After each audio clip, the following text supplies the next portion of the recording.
Hi welcome back to my YouTube channel. আমার YouTube চ্যানেলে সবাইকে স্বাগতম জানাই। অনার্স চতুর্থ বর্ষের রাষ্ট্রবিজ্ঞান বিভাগের আধুনিক রাষ্ট্রচিন্তা যে সাবজেক্টটি আছে সেই সাবজেক্টের খ+ক বিভাগের চূড়ান্ত সাজেশনের ভিডিও নিয়ে আসছি। আর এই সাবজেক্টের সাবজেক্ট কোড হচ্ছে 24, 19, 17। এখানে খ+ক বিভাগের প্রশ্ন মিউচুয়ালভাবে দেওয়া আছে। আশা করি ভিডিওর প্রথম থেকে শেষ পর্যন্ত অবশ্যই থাকবে এবং প্রতিটি কোশ্চেনের সাথে নিজেকে মিলিয়ে দেখবে যে এগুলো ইম্পর্টেন্ট কি না। তো এখানে 1 নম্বরে রাখা আছে আধুনিক রাষ্ট্রচিন্তার সংজ্ঞা দাও।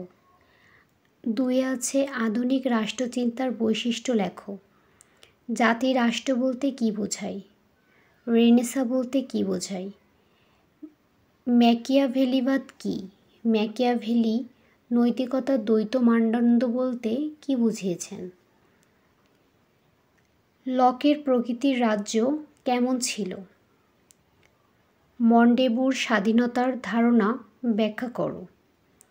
সংক্ষেপে ফরাসি বিপ্লবের কারণগুলো আলোচনা করো। উদারতাবাদ কী?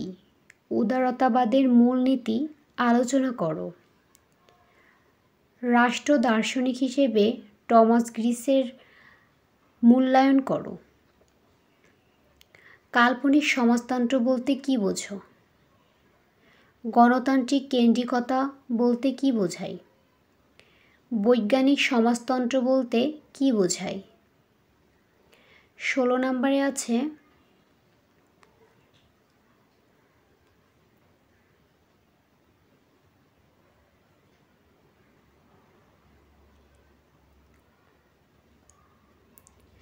লেনিনবাদ কী?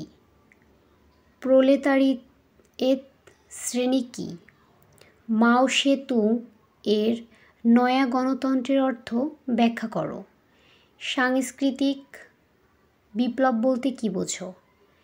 ম্যাকিয়াভেলিকে আধুনিক রাষ্ট্রচিন্তার জনক বলার কারণসমূহ ব্যাখ্যা করো। টমাস হবসের মানব প্রকৃতি সম্পর্কিত ধারণা আলোচনা করো। তুমি কি তার ধারণার সাথে একমত? উত্তরে সপক্ষে যুক্তি দিতে হবে। জন লকের সম্মতি তত্ত্ব আলোচনা করো। রুশোর সাধারণ ইচ্ছা তত্ত্ব ব্যাখ্যা করো।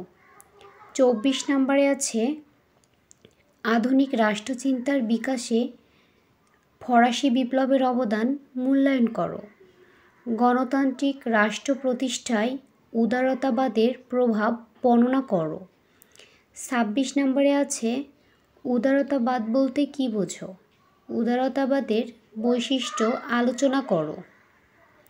27 আছে জেরেমি বেন্থামের উপযোগবাদ তত্ত্বটি আলোচনা করো। 28 আছে শক্তি নয়, ইচ্ছাই রাষ্ট্রের ভিত্তি।